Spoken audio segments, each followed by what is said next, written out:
One of these two is the second highest rated game of 2025 by user reviews on Metacritic, below only Expedition 33. The other is the latest entry in a series that has, supposedly, stagnated, fallen off, and become a greedy, soulless shell of the magical experience it once was. So which game is better? Obviously the first one, right? Well, what if I told you that in framing things this way, you not only remove some extremely significant and valuable nuance, but more importantly, you're actively harming both games involved. I want to talk about these games in a very specific way, but first, let me tell you what this video is not. This is not yet another hit piece on Pokemon. I don't plan to tell you that Nintendo demonstrates the greed we were warned about in the Bible on a near daily basis. I mean, it does, but that's not what this video is about. Equally, however, I'm not going to claim that Digimon is the solution to all of our problems. This also isn't a purely positive video that glazes Pokemon and says the online discourse has gotten far too negative and that Pokemon is secretly a masterpiece, but you're too blinded by hate and bias to see it. It's not about nostalgia or lazy developers or candidly most talking points you've probably already heard 100 times. This is a video from a guy who really likes video games. It's a video that attempts to unravel the tangled thoughts in the mind of someone with way too much free time, but ultimately, yes, this is a video about Pokemon Legends ZA versus Digimon Story Time Stranger. This is how I imagine the gameplay of both these games in my head. You can likely already guess which is which, but I'd like to make sense of this diagram by going over the positives and negatives of these systems and really illustrate why these games are so dramatically different on every level outside of the absolute surface. In doing so, we'll be one step closer to answering that question of which game is better. So for the 3 people who clicked on a video titled Pokemon vs Digimon without knowing that these games are based around fighting and training these monsters that you encounter on your journey, that's what you do. Anyway, believe it or not, this is pretty much where the similarities end. That may be tough to believe, so let's start with Digimon's basics first. You don't technically catch Digimon. You instead build up this meter here by encountering them in battle. Once you've encountered the same one enough times and the meter hits 100%, you can convert that data into a usable Digimon. But now that we have this little guy, what do we do with it? Well, the obvious answer is fight, and we'll go more in depth on that in a second. But for now, it's important to remember a few critical details that both massively help and partially harm this game. First, every single Digimon you have converted gains EXP when you win battles. Not just the ones on your team, every single one. Keep that in mind, it'll come up a lot. Naturally, this contributes to what may be the single most distinct attribute of the gameplay, evolution, or in this case, Digivolution and De-Digivolution. We all know how evolution works. You got this little guy that turns into a big dragon, or a small bird turns into a bigger bird, or a dog turns into... I don't think that's a dog. The defining characteristic of evolution in Digimon is its variety and non-linearity. This is a system that may seem overwhelming at a glance, and even more so when you consider devolving to go backwards a step, but it's significantly less complicated than it seems, and while I won't pretend to be some Digimon aficionado, of the games I have played, the evolution system in Time Stranger is by far the most beginner-friendly. Here's how it works. I want you to think about this less like an intricate web with endless choices, and more on a step-by-step basis. Let's look at an example. This is Dracomon. If you want to evolve him into something stronger, you're instantly met with 6 mystery choices and requirements for each of them. One, for example, might ask you to get HP up to a certain value, another might ask for a higher attack stat, and one might require you to press the subscribe button or even like the video. You get the idea. Crucially, these stats act like gates and not indicators. Just because this one requires a high HP stat doesn't necessarily mean that it'll have high HP. What you should really pay attention to here are the base personalities. These aren't perfect either. They are pretty solid indicators of what role this Digimon wants to play in the long run though. So that's how you choose which Digimon to evolve into, but when and why would you ever choose to go backwards? Well, there are 2 key reasons. First, each Digimon has a max level. Evolving both forward and backward will increase that max level relative to whatever level you were when you chose to evolve. The second and more exciting reason you'd want to go back lies in the options that it opens up. For example, maybe we chose to evolve Dracomon into Seadramon and he took on a more magic-heavy DPS role for a while, but now you've got some other magic users and what your team really needs is a tank. So you roll back into Dracomon and evolve again into something like Deltamon or Cordramon. Where devolving really gets interesting is the fact that you can use it to hop from one line to another. So rewind a bit, let's say you're on Seadramon and yet again it doesn't have a good spot on your team. Well, you could go back to Dracomon, but you could also go back to any one of these lines instead and see where they take you. That's what makes this entire system so much fun. You're never really locked into anything. If you make a choice that doesn't pan out the way you hoped, you can just revert and try something else. Now let's zoom out and look at the big picture here, because I did promise this system is more simple than it seems. So in short, when you wish to evolve, you have multiple choices on what to evolve into. Those choices will lead to certain roles that are generally indicated by the personalities of those evolutions. When you reach your max level or just want to mix things up and go down a different path, you can devolve and try something new. That's it. Like I said, it's much less complicated when you look at it step by step instead of all at once. As much as I love this system though, it's in swapping over to the Pokemon side of things that we can really get an idea of why it won't be for everyone. Legends ZA carries over a lot of the changes from Legends Arceus. Moves are now completely interchangeable without the use of special NPCs or resources. Evolution is entirely controlled and activated by the player, and catching Pokemon is faster and more efficient than ever before. I really can't stress this point enough, but just the ability to see a Pokemon in the wild and throw a ball at it is extremely intuitive and immersive. This is something that I thought Legends Arceus did incredibly well, and I'd argue it's done even better here. The process of actually catching a Pokemon is so much more exciting and authentic than it is in the mainline games. Part of this comes from the ability to sneak up on Pokemon. Your catch rate will increase if you throw a ball at the back of a Pokemon. Furthermore, you can even hide in patches of grass or in bushes. You'll see a wild Pokemon, and this tension will build as you slowly and cautiously inch towards it, leaping between cover to ensure it doesn't spot you. Finally, once you're close enough, you'll pause and wait for just the right moment.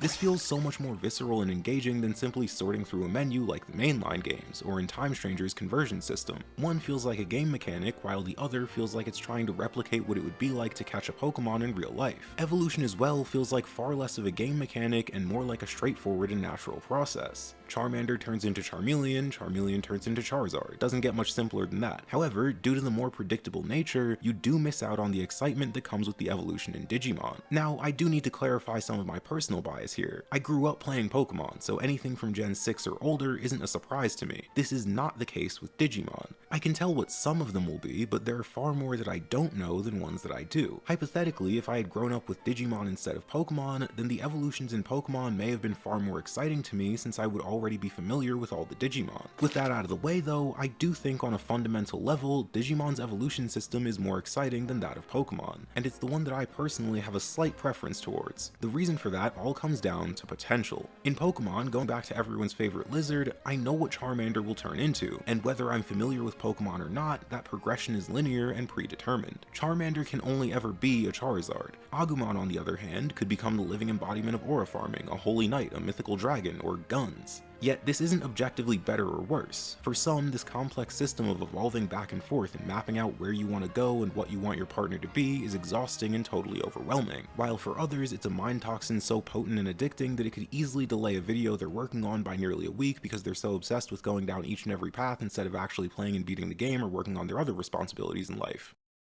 You know, like hypothetically, of course. Anyway, as important as training is, rest is just as sorry about that. Like I was saying, rest is just...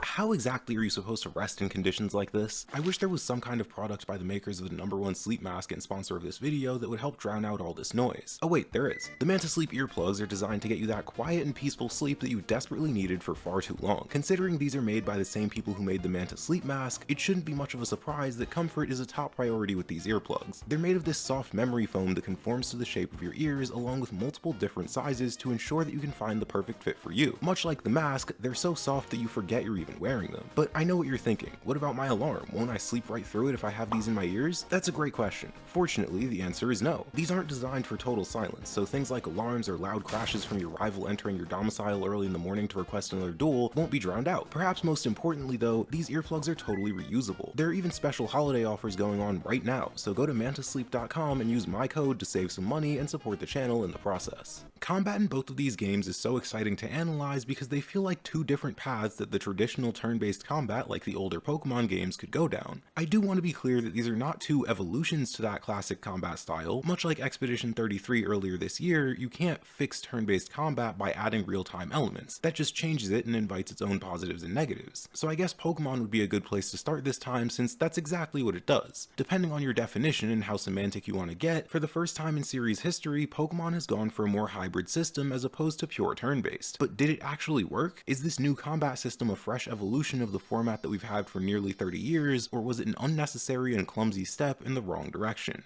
Well, combat in Legend ZA isn't perfect. However, as I've said countless times in the past, I really don't care about perfection in games as I don't think it exists, unless that game's called Xenoblade Chronicles X. I'm less concerned with a game having absolutely zero flaws than I am with that game delivering on some kind of promise. To understand what that promise is in ZA and whether or not the game successfully delivers, we'll have to take a look at the three fundamental changes that arise from that shift away from turn-based combat. This is more of a hybrid system than a pure action-oriented one, and that difference is more significant than you might realize. There is still strategy involved here, and while you can now dodge out of the way of certain attacks if you move preemptively enough, this isn't something like Dark Souls or Silksong where you can just outskill the entire game by slamming into a brick wall until it eventually breaks. You do still have to level up and consider the consequences of getting hit, because that is going to happen. On the offensive side of things, moves now go on cooldown after you use them, kinda like an MMO or a JRPG like Xenoblade. Equally, moves have charge time. This varies by the attack and isn't directly related to strength as much as it is category. Long-range attacks take longer to execute than close-range ones. To balance this, close-range attacks require you to be,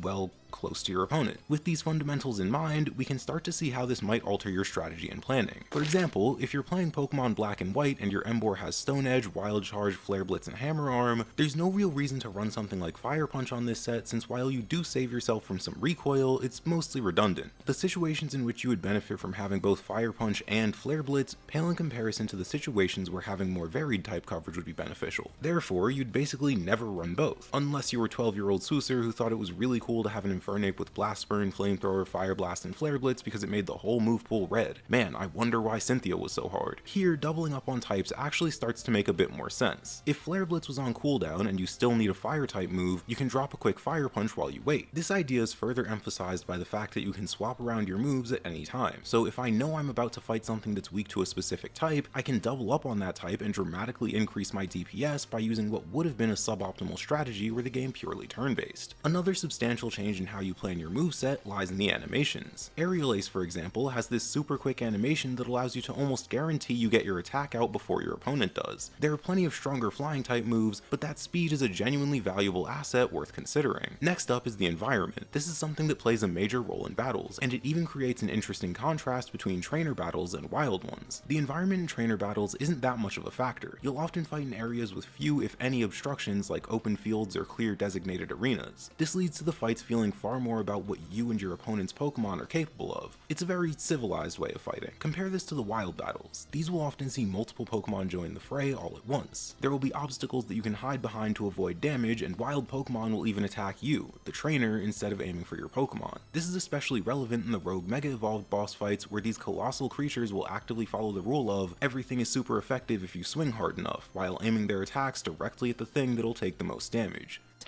You. This all leads to a much more frantic and chaotic feel than the more strict and regulated battles with trainers. Finally, this last fundamental change is a bit more subjective, but it's just as important in achieving that promise. The Pokemon feel more alive thanks to certain behaviors that they exhibit during battles. When Rogue Mega Pokemon start crashing out and unleashing their most powerful attacks, your Pokemon will get close to you. This makes sense from a game design point of view, considering that in these situations, the player will likely want their Pokemon to be closer to them to make avoiding damage even more effective, but it's also quite reasonable from an in-universe perspective.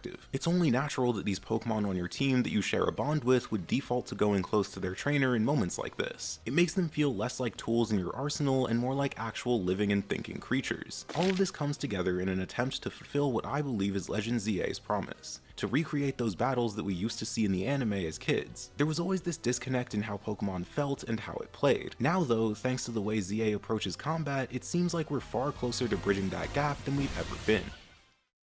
That's one possible path, but what lies down the other one? What is combat like in Time Stranger, and how does it compare to Legend ZA? Well, it's certainly different to say the least. Much like Pokemon, Time Stranger is trying to deliver a very specific experience in its combat. We'll start with the basics and work our way up to a boss fight where the game's promise will be on full display.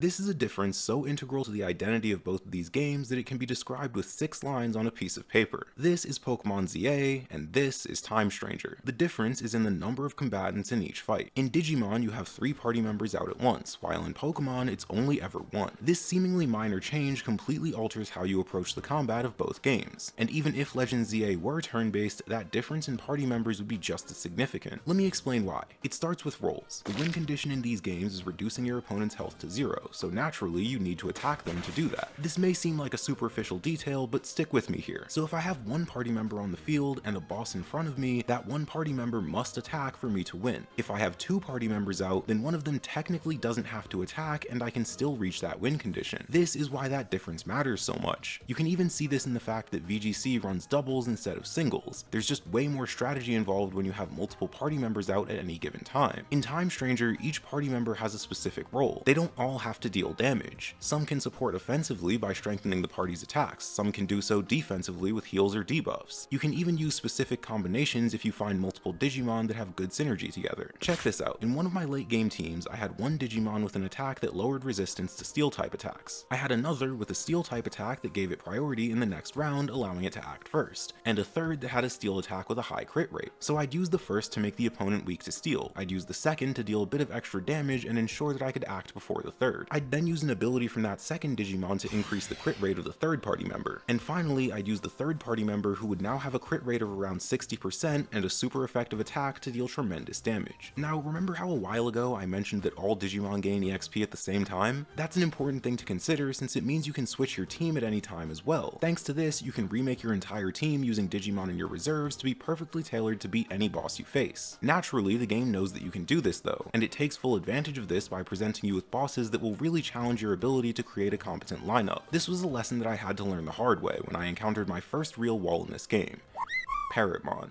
No, I'm not kidding, I really wish I was. Okay, so how did I get folded by a parrot? Well, this alarmingly aggressive avian commanded the element of lightning along with a host of other deadly abilities. First, even without the lightning, it had powerful magic AoEs that quickly took out anyone with low magic resistance. Next up, it had this really neat mechanic where if you had a metal Digimon on the field, that Digimon would act like a lightning rod and get struck by lightning from the ongoing storm at the end of the turn. But if you didn't have anyone like that, the lightning would instead go to the boss and heal it. This presents a super interesting choice for the player. What's worse, the boss healing or you taking extra damage? It's effectively asking if you want to prioritize offense or defense, but in a really clever way that I haven't seen before in a game like this. There's one last ace up this boss's sleeve though. Every once in a while the boss will stop attacking and begin to charge. Another health bar will show up, and if you deplete it in time by attacking the correct part, the boss will be stunned for a turn and its ult will get cancelled. However, this second health bar isn't weak to the same elements as the rest of the boss. This adds yet another wrinkle into any potential plans. You need to consider all of this when building your team to fight against it. Personally, my plan revolved around 4 principles. First, I needed data types to counter the boss's vaccine attribute. Outside of elements, Digimon works on a rock paper scissors system with data, viruses, and vaccines. This boss was a vaccine type, so I wanted to bring data types. Next, everyone needs to have high spirit or magic defense. Ordinarily, I'd use a tank to protect my weaker units with the hate charge ability that basically acts like a taunt, forcing the boss to attack the user. However, due to this boss's numerous AoEs, I needed to ensure that everyone could survive a hit. Third were metal Digimon. This part of the plan directly ties into the fourth and final principle, high damage. I wasn't going to bother trying to win this fight in a defensive fashion. I wanted to go all out and beat it with pure offense. To do that, I decided it would be better to just take the lightning bolts and deal as much damage as I could to burst down the boss without giving it the chance to heal. What's really important about this plan is that this is not the only way to beat this boss. In fact, there are practically endless combinations and strategies that you could use here. It's not a matter of the boss uses rocks so I'll use paper, but instead it's about understanding what the boss's strengths and weaknesses are and building a plan to counteract them. Crucially as well, this is not exclusive to this one boss. Most bosses in the game have unique mechanics like this that really force the player to use all the tools at their disposal to create a team that can stand up to any threat. More important than all of this though is that as you get better at the game and as you gain more Digimon and options, you can actually begin to build teams so proficient at one strategy that you don't have to directly counter a boss. You just need to execute your plan better than they can execute theirs. Neither of these combat systems are perfect. ZA's combat can feel a bit clunky in certain environments where your Pokemon will get stuck on an obstacle and be unable to get around it. Equally frustrating is the lock-on system, reminding us that once again, the camera will always be the hardest boss in any 3D game. Time Stranger's complexity is extremely fun, but it is going to be a bit too much for some people due to certain bosses feeling genuinely unfair until you do have that plan. Putting that level of thought into your team building and strategies for each boss can be exhausting. Not only this, but the system is far from perfect. There are some Digimon and strategies so outlandishly powerful that they almost break the game and toss the whole planning idea out of the window. window. Selecting a winner here is even harder than it was for Evolutions, since these two systems are just so different. It's like asking which game has better gameplay, Animal Crossing or Dark Souls. That's a ridiculous question because they both excel at totally different things. For that reason, I think I'd call this round a tie between both, since ultimately the winner really is going to be a matter of preference. This is a trend that continues into the next round, which takes this idea of preference even further. The gameplay loop is arguably the single most important part of any video game. It's not merely about what you're doing, but how and why you're doing it. Both Pokemon and Digimon have loops that are strikingly similar, though where I think the difference lies is in focus. So this time we'll look at both games at the same time to really illustrate that idea. In Time Stranger, you have this currency called anomaly points. These can be used on a skill tree that increases the stats of all of your Digimon and the effectiveness of your personal ultimate attack. This makes it easier to digivolve as well. You gain these points by progressing through the story and completing side quests. In Pokemon, you have research points that increase by doing practically any activity. Defeating trainers, catching Pokemon, evolving, you get the idea. These research points grant you special rewards, primarily TMs, that grant your Pokemon new and powerful moves to use in battle. Converting and evolving new Digimon has a similar effect as catching and evolving Pokemon in ZA. Remember, all of your Digimon gain EXP at the same time. I told you this was going to come up a lot. The critical detail here is that while every Digimon has a signature move that can't be changed or removed, anything else they learn through level up can be removed and given to any other Digimon. So much like ZA, both obtaining and evolving your Digimon will grant you new moves. But this is where you can start to see what I meant by focus being the key factor here. Check it out. So in ZA, you have a few tasks and a clear reward once you complete those tasks. An article written by Jocelyn Carnet describes gameplay loops in a brilliant way. You've got an objective, a challenge, and a reward. Time Stranger, on the other hand, has slightly less defined tasks and rewards. Evolving and obtaining Digimon will lead to new attacks just like that TM in Pokemon, but you don't know what those attacks are yet. In fact, you don't even know what you're evolving into. That loop absolutely still exists, and I do prefer Time Stranger's evolutions and de-evolutions. It's just that the loop itself is a bit more fuzzy than the clear and refined loop of ZA.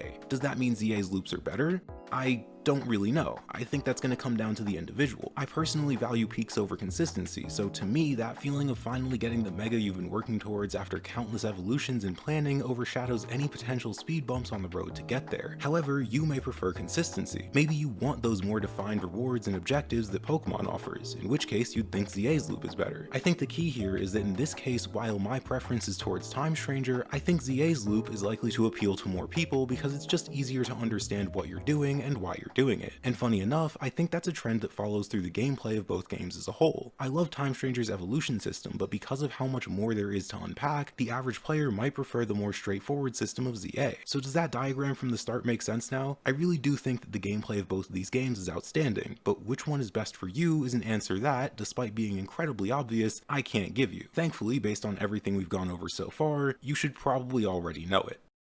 Every video game has a story and a setting. They act as the driving force for why you do what you do and the stage upon which you do it. Both of these are extremely relevant when it comes to JRPGs, since that's a large part of the appeal of the genre. Interestingly though, while one of these games perfectly fits that JRPG-esque feeling, the other game has an unexpected advantage that may turn the tide in its favor for some. And just as a quick disclaimer, there won't be any spoilers here, I'll just be talking about the premise of both games. Digimon Time Stranger takes place in both Tokyo and in a parallel universe called the Digital World. You'll journey through both of these worlds in an attempt to figure out what caused the calamity that threatens to end the world in the near future. It's a pretty JRPG-esque premise, not just in its setting and the events that occur, but in the scale of the adventure itself. Time Stranger is this grand tale about a group of unlikely yet destined heroes saving the world from an unknown calamity. The game references Homer's Odyssey and Greek mythology multiple times with the subtlety of a brick, and it really does try to capture that epic and legendary feeling. These world-changing events constantly occur as you go from one place to the next trying to stave off the apocalypse, yet the small details here are arguably just as important as the more grand stories that unfold. You'll have tragedies occur right beneath the surface through NPC dialogue that's quite sad if you're paying attention. I obviously won't give any direct examples of this, but imagine something like a random character mentioning something in passing, maybe a defining character trait that's easy to recognize at a glance. You'll then later fight an enemy with a strikingly similar character trait and connect the dots in your head as to what must have happened. This is a tone that carries through the entire game, because as much as Time Stranger is an epic, it's also a tragedy. Quite unlike like Pokemon, you'll often see the bodies of deceased Digimon in areas of conflict. The game doesn't do this to be senselessly dark or edgy, but instead to clearly communicate what's at stake here, along with the severity of the events that are going on. There are some seriously heart-wrenching moments in this game, and if we follow the structure of the hero's journey, that abyss is a strikingly low point for the characters here. Ultimately, Time Stranger has a very similar feeling to SMT or Final Fantasy or Dragon Quest. It truly is a more JRPG-like experience, and I think fans of the genre will really appreciate its scale when compared to Legend ZA, the latter of which takes place in just a single city as opposed to a massive sprawling world. So Legend ZA is about solving the mystery of these Pokemon that are losing control and crashing out, while raising your trainer rank to become the strongest in Lumio City. Crucially, the entire game takes place in this city. You never leave, and all the events of the plot from start to finish occur here. This is why I emphasized scale earlier. For some people, there is nothing ZA can do to make up for the fact that the entire adventure is confined in one area. That area is great, and I thoroughly enjoyed exploring this city, but if you want an adventure where you travel the world and see new varied environments, this game can't provide that. ZA has an unexpected trick up its sleeve though. See, being confined in a single area for the entire game isn't necessarily a negative.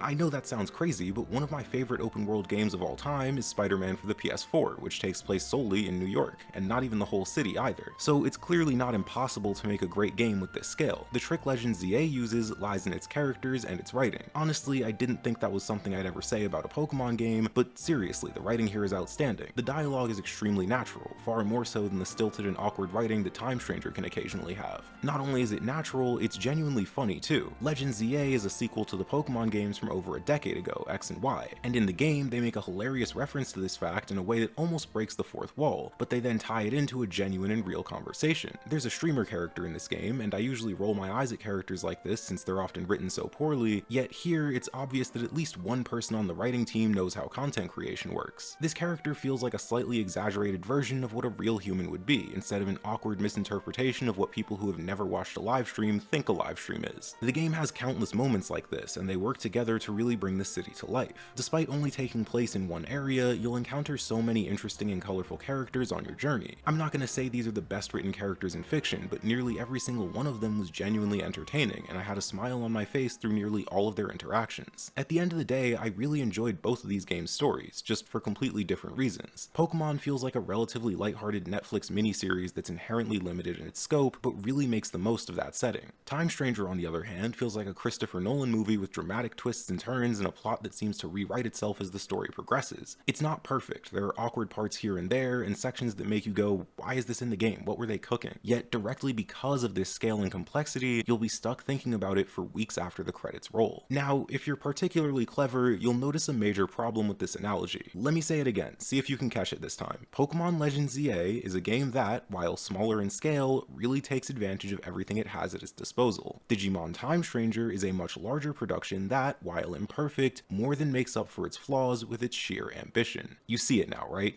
It's totally backwards.